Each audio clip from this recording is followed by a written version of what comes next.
So hello guys, welcome back to my channel. आज मैं explain करने वाला हूँ महाअवतार नरसिम्हा मूवी, जो कि भगवान विष्णु के चौथे अवतार की कहानी है। मूवी की शुरुआत में हम ऋषि कश्यप को देखते हैं, जो साधना कर रहे होते हैं और उनके साथ उनकी पत्नी दिति भी थी। दिति के मन में काम वासना आ जाती है और वो ऋषि कश्यप से शारीरिक संबंध बनाने की जिद करती है, पर ऋषि कश्यप ने माँ दिति को समझाया कि यह समय सम्मोह के लिए सही नहीं है। इस समय राक्षस धरती पर होते हैं, लेकिन माँ दिति नहीं मानी और ऋषि कश्यप को उनकी बात माननी पड़ी। ऋषि कश्यप ने गुस्से में माँ दिति से कहा, मैंने तुम्हें समझाया था कि इस समय संभोग करना सही नहीं है। अब तुम्हारे घर में 2 राक्षस पल रहे हैं और वो ऐसे राक्षस है जो पहले कभी नहीं आए। इनके जीवन के 2 ही लक्ष्य होंगे, भगवान से दुश्मनी और उनके भक्तों को मानना। ऋषि कश्यप बताते हैं कि इन्हें मानने के लिए भगवान विष्णु अवतार लेकर आएंगे। अब माँ दिति को बहुत पछतावा होता है। राक्षसों के गुरु शुक्राचार्य को ये बात पता चल जाती है। वो हिरण्याक्ष और हिरण्यकश्यप को सारी विद्या सिखाते हैं ताकि वो देवताओं पर विजय पा सके। दोनों भाइयों ने सारी काली विद्या सीख ली थी और वो शक्तिशाली बन गए थे। शुक्राचार्य दोनों भाइयों से कहते हैं कि असुर जाति का सबसे बड़ा दुश्मन विष्णु है, हम उसे हराकर ही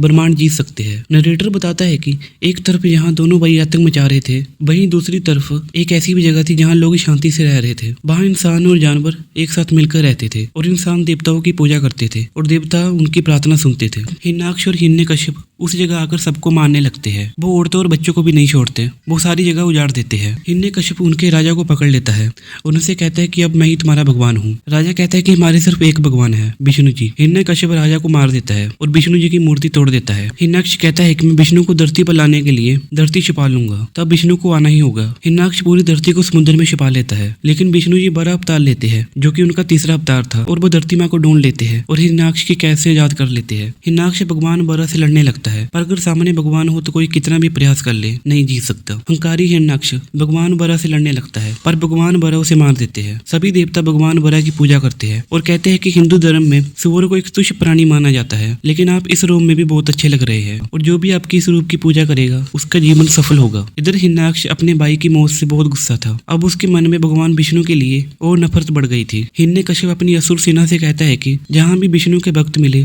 उन्हें मार दो। हिरण्यकश्यप की राक्षस सेना सभी भक्तों को मारने लगती है। हिरण्यकश्यप शुक्राचार्य से कहता है कि मैंने सभी भक्तों को मार दिया, पर जब तक मैं विष्णु को नहीं मार देता मेरा मन शांत नहीं होगा। शुक्राचार्य उसे समझाते हैं कि तुम जितने भी शक्तिशाली बन जाओ, पर तुम विष्णु को नहीं मार सकते। तुम ब्रह्मदेव की उपासना करो और उनसे वरदान मांगो। हिरण्यकश्यप की पत्नी उसे समझाती है कि आप मत जाइए, क्योंकि मैं गर्भवती हूँ और गर्भवती स्त्री के लिए उसके पति का साथ रहना बहुत जरूरी है। पर हिरण्यकश्यप अहंकार में था और वो अपनी पत्नी की बात नहीं सुनता और वो अपनी पत्नी से कहता है कि चाहे कुछ भी हो जाए, मैं उस विष्णु को मारने के लिए कुछ भी करूंगा। हिरण्यकश्यप सभी मुश्किलों को पार करके पर्वत पर चढ़ जाता है और तपस्या करने लगता है। इधर इंद्र देवता हिरण्यकश्यप की पत्नी को उठा लेता है, पर नारद जी उन्हें समझाते हैं कि ऐसा करना गलत है, तो इंद्र देवता उनकी बात मानकर हिरण्यकश्यप की पत्नी को वापस छोड़ आते हैं। एक तरफ हिरण्यकश्यप सालों तक वरदान पाने के लिए तपस्या कर रहा था, वहीं दूसरी तरफ उसकी पत्नी विष्णु जी की पूजा कर रही थी, उनकी कहानियां सुनती है। सालों की तपस्या के बाद ब्रह्मा जी हिरण्यकश्यप को दर्शन देते हैं। ब्रह्मा जी कहते हैं कि तुम मुझसे अमृत के अलावा कुछ भी मांग लो। हिरण्यकश्यप ब्रह्मा जी से वरदान में मांगता है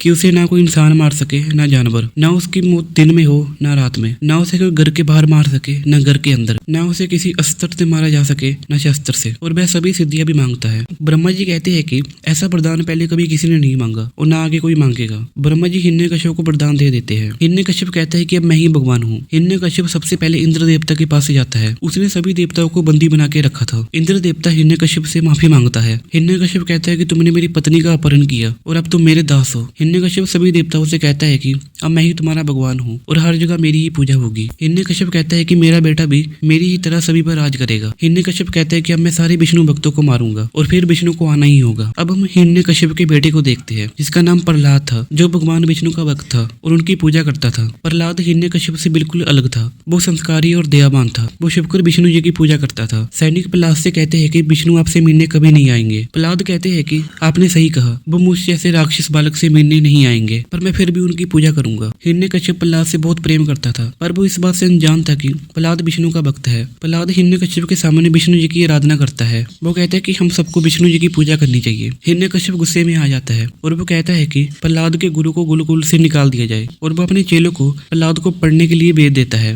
हिरण्यकश्यप के चेले प्रहलाद को सिखाते हैं कि शक्तिशाली ही इस दुनिया में जिंदा रह सकता है, इसलिए हमें शक्तिशाली बनना होगा। पर प्रहलाद उनकी बात नहीं मानता और अपने सभी दोस्तों को विष्णु जी की कहानियां सुनाने लगता है। वो कहता है कि वही भगवान है, पर कुछ बच्चे उसकी बात नहीं मानते। वो कहते हैं कि हमारे लिए हिरण्यकशिपु ही भगवान है और वो एक बच्चे को मारने की कोशिश करते हैं, पर प्रहलाद उसे बचा लेता है। सभी प्रहलाद की जय जयकार करने लगते हैं, पर एक लड़का प्रहलाद को दिखाता है कि अगर तुम विष्णु की पूजा करोगे तो तुम्हें कितना दर्द सहना पड़ेगा। सभी डर जाते हैं, प्रहलाद भी थोड़ा घबरा जाता है, पर फिर प्रहलाद कहता है कि मैं फिर भी विष्णु जी की पूजा करूंगा और उनका भक्त बनकर रहूंगा। हिरण्यकशिपु कहता है कि अब तुम्हें समझ आ गया होगा कि विष्णु हमारा दुश्मन है। प्रहलाद कहते हैं कि मैं उन्हें अपना दुश्मन नहीं मानता। हिरण्यकशिपु कहता है कि उस विष्णु ने तुम्हारे चाचा को मारा था। प्रहलाद कहता है कि चाचा जी ने पृथ्वी को छुपा लिया था, इसलिए विष्णु जी ने उन्हें मारकर सही किया। अब हिरण्यकशिपु का घमंड सातवें आसमान पर था। वो प्रहलाद को लात मारता है। शुक्राचार्य कहते हैं कि विष्णु ने तुम्हारे पुत्र को अपना भक्त बनाकर तुम्हें मारने का खेल खेला है। हिरण्यकशिपु प्रहलाद को मारने का आदेश देता है। हिरण्यकशिपु की पत्नी विनती करती है कि ऐसा मत करो, पर हिरण्यकशिपु उसकी बात नहीं मानता। जो भी असुर प्रहलाद को मारने आता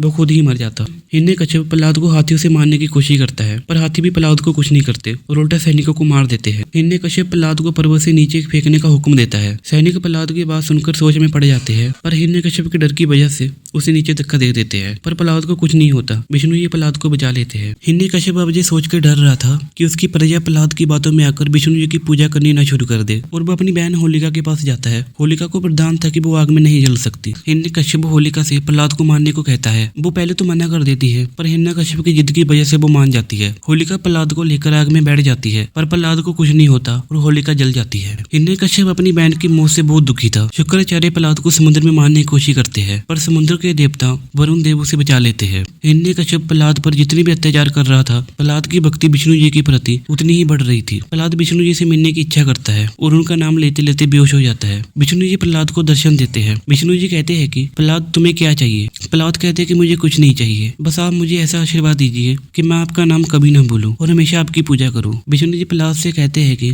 अब से तुम हर जगह मुझे ही देखोगे। प्रहलाद हिरण्यकशिपु के पास जाता है और उसे समझाता है कि विष्णु जी से दुश्मनी छोड़ दो। हिरण्यकशिपु गुस्से में आ जाता है। प्रहलाद कहता है कि विष्णु जी हर जगह है। हिरण्यकशिपु कहता है कि क्या वो स्तंभ में भी है, और वो स्तंभ तोड़ देता है। स्तंभ से विष्णु जी के चौथे अवतार नरसिम्हा भगवान निकल आते हैं। हिरण्यकशिपु भगवान नरसिम्हा से लड़ने लगता है, पर वो बुरी तरह घायल हो जाता है और भाग जाता है। भगवान नरसिम्हा हिरण्यकशिपु के सभी सैनिकों को मार देते हैं और हिरण्यकशिपु को जंगल में से पकड़ के वापस ले आते हैं। जब शाम होती है तो भगवान नरसिम्हा कहते हैं कि अब तेरा मरने का समय आ गया है। हिरण्यकशिपु हंसने लगता है और अपने वरदानों के बारे में बताता है। वो कहता है कि ना मुझे कोई इंसान मार सकता है ना जानवर। भगवान नरसिम्हा कहते हैं कि ना मैं इंसान हूँ ना जानवर, मैं नरसिम्हा हूँ। भगवान नरसिम्हा कहते हैं कि ना तो अभी घर के अंदर है ना घर के बाहर, तू चौखट पर है। भगवान नरसिम्हा कहते हैं कि ना तू आसमान पे है ना धरती पे, तू मेरी गोद में है। और नरसिम्हा भगवान कहते हैं कि मैं तुम्हें कोई शस्त्र से नहीं मारूंगा, मैं तुम्हें अपने नाखूनों से मारूंगा। भगवान नरसिम्हा उसे मार देते हैं। शुक्राचार्य भी भगवान का ऐसा रूप देखकर भाग जाता है। भगवान नरसिम्हा बहुत गुस्से में थे और वो सभी जगह तहलका मचा रहे थे। देवता भी उनके पास जाने से डर रहे थे। उनकी पत्नी भी उनके पास जाने से डरती है। ब्रह्मा जी प्रहलाद से विनती करते हैं कि भगवान नरसिम्हा को शांत कीजिए। तो प्रहलाद भगवान नरसिम्हा का गुस्सा शांत करते हैं। भगवान कहते हैं कि तुम मेरे सबसे प्रिय भक्त हो। सभी देवता भगवान नरसिम्हा की पूजा करते हैं। मूवी के एंड क्रेडिट सीन में हमें बताया जाता है कि महाअवतार यूनिवर्स की अगली मूवी भगवान परशुराम होगी, जो भगवान विष्णु जी के छठे अवतार थे। मैं तो इस मूवी के लिए बहुत एक्साइटेड हूँ। क्या आप भी है? कमेंट में जरूर बताइए। और ऐसी मूवी एक्सप्लेनेशन वीडियो देखने के लिए चैनल को सब्सक्राइब जरूर कीजिए। मिलते हैं अगली वीडियो में। बाय।